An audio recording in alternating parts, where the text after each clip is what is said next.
Hello,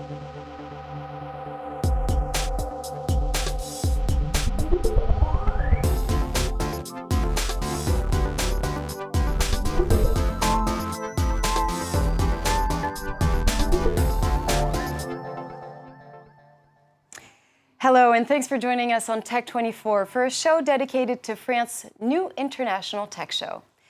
It's called Viva Technology, and it's an event aimed at bringing together the world's major players in digital transformation.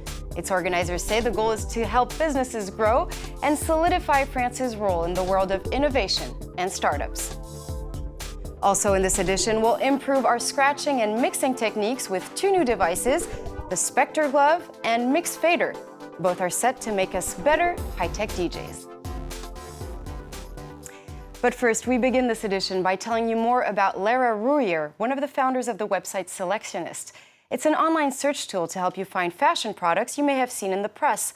The first version of the product was launched back in February, and today Lara and her partner have their own booth at the French tech show Viva Technology. Our team followed them as they were prepping for the event. Karina Chabour, Julien Sauvager, and Claire Williams have this report. When she's reading a magazine, Lara Rouyer always has her smartphone at hand. She developed an app which allows users to take a photo of an item they like and then find it instantly on an e-commerce site. I can share my wish list with friends and family. Like if I found a book I like, I can forward it to someone. So the magazine becomes something social. It's like a digital post-it with everything I've seen in magazines. With beauty and fashion, Selectionist is trying to do what Shazam did for music. Every month, some 10,000 new items are referenced from the 30 magazines the startup is partnered with. We give them lots of information about the reader, what they're interested in, what made them stop and look, the pages that worked well, the brands they like. Information on the reader's habits and tastes is sold to brands which appear in the magazines. To grow and make new partnerships, Lara is taking part in Viva Technology, which calls itself France's biggest trade show dedicated to innovation. So we work with the top 30 French fashion magazines like Elle, Marie Claire, Vogue, Glamour, and so on. It's an opportunity for her to make contacts and find new investors. This is a sector we're looking at right now, particularly as she's working on the software. We know this sector well, and it's close to our investment target. Lara has managed to convince the head of LVMH, a group that runs 70 fashion houses. It allows us to be a lot closer to what's going on and avoid developing our own structures. It means we can keep moving and stay flexible.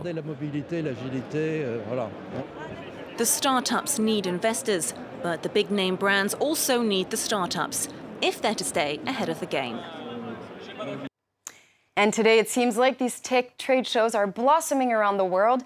There's CS Las Vegas, CS Asia Now, Disrupt, and all of them claim to bring together startups with top investors, as you just saw in this report.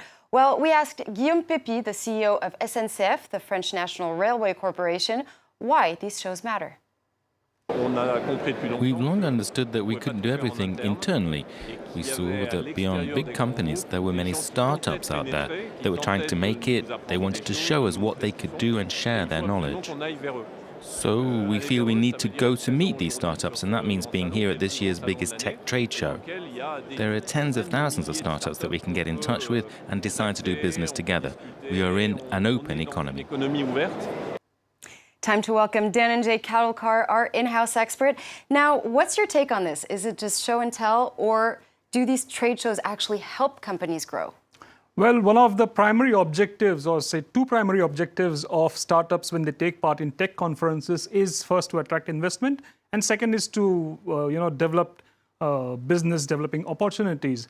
Now, it's not just about these two. Of course, these are the two primary goals, but being a part of tech conferences adds another dimension as well. For example, you can learn a lot. For example, if you just started and you don't know where your product stands, the best way to find out is to be a part of these tech conferences, where you're surrounded by different startups. You know at what pace your product is being developed, the quality of your product. There are certain other factors like how much money you have put in marketing, or whether your marketing is innovative enough to catch people's attention. It can be a wake-up call. It can be a big wake-up call, and I think I mean, it's inevitable. You have to be part of these tech conferences in order to know where you stand. Right. And now Dan and I happened to be at this show, Viva Technology. We spent the entire day strolling around the alleys. There were more than 5,000 startups there. And like every other tech show this year, virtual reality was big. Absolutely. I mean, I'll never forget this moment when I put on the HTC Vive headset and I was trying out this application by the French company Smart VR. It's called the Walk, and what it does is it takes you to the top of a skyscraper. And once you are there, you're supposed to walk on a narrow wooden plank that ends abruptly. And I was a bit circumspect, but I said, okay, let's give it a try. Even walking, it's a bit, it's so terrifying. I couldn't walk on the plank. I managed to go till the end. And then once you reach the end, and then you go in a free fall, it's the most hair-raising experiences I've ever had. I mean, we have tried HTC Vive on the set, and there were some really amazing applications which, reinforce how fast the virtual reality technology has developed over the past year or so. And now with such applications, it really makes you feel that this is more real than the real world. Right. I'm not even afraid of heights, and I couldn't walk on the plank. Yeah, so. I saw that. You were terrified. I was terrified. Now that's about virtual reality. Tell us more about mixed reality this time with Microsoft's HoloLens. Yes, that's one of the most awaited products in this particular sector, and I got a taste of HoloLens as well. So HoloLens essentially creates holograms which you can interact with. There are different applications. There are educational applications. There could be medical applications, and so on and so forth. Here, I tried to, play around with a galaxy. I tried to, for example, you can see I'm trying to pinch because I want to get hold of that galaxy, move from, say, top left corner to on the floor, and then I could, peer into it, and I see a cluster of stars, and I could just, play with it, zoom, and so on and so forth. So that's the next step in mixed reality. And you also tried the world's first 3D printed electric violin. That's right. I'm not a big musician fan. I'm certainly not a musician at all. And I embarrassed myself by, trying to play some violin, which I've never done before in my life. But the interesting part is this violin is, as you can see, it's much sleeker.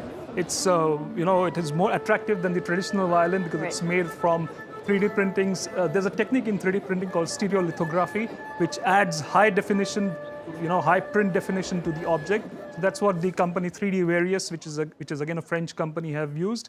And what's interesting, it's the world's first electric violin, so it adds more, weight to what they have done.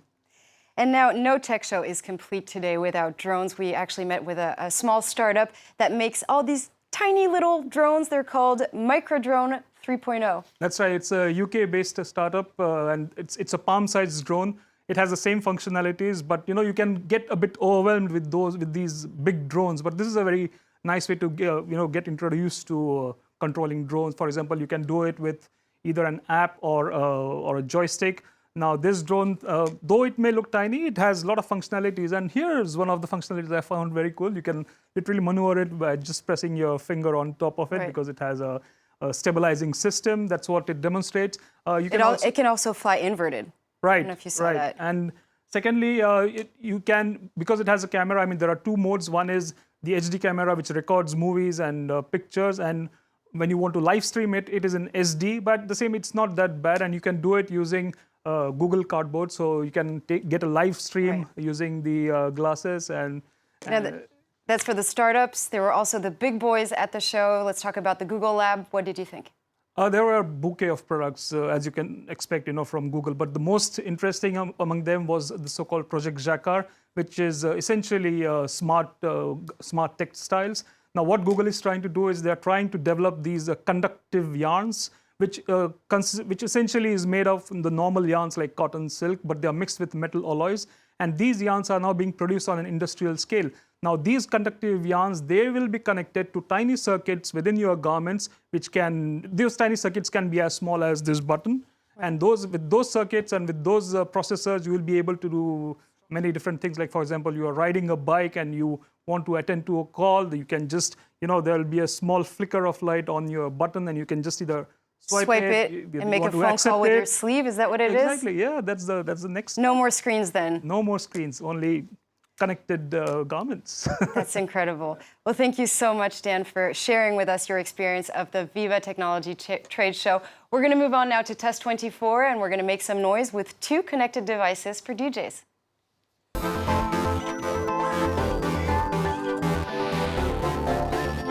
And Dan is going to tell us how we can perfect our mixing and scratching techniques. He has 2 connected gloves created by the French startup Spectr. How does it work? First, you wear these gloves. These are magician's gloves, which turn you into DJ. All you need is a mobile device and an application. Right. And using this glove, you can do all sorts of mixing and matching. So the volume is going down. Here you are controlling the volume, and here you can add some, techno beats. Very cool. And with this glove, you can add some funky sounds. DJ Dan there, that's incredible. So yes, that's how it's done. It's made by a Montpellier-based startup called Spectr. So essentially it's a MIDI controller, right? It's a MIDI controller. It has around 1,500 captors. It has an accelerometer and gyroscope which tracks all the movements and later transmits this into the mixing of sounds that we see here. So this is one of the gadgets that we have. We also talked already on the show about Mixfader. Exactly. We had talked about this app called Edging, which allows you to basically mix and match sounds using these virtual vinyl records. But with Mixfader, it makes it more simple. So you can just, with this knob, you can control the two sources of music. So if you put it on the left side, only the one source will play. On the right side, the other sources will play. Right. And if you want to mix and match, you just move this knob with your thumb and the index finger. And that's how you become a DJ. Very well. Well, thank you, DJ Dan. Thank you. That brings us to the end of this show. We hope you enjoyed it. Thanks for watching, and do stay tuned to France 24. Please try it.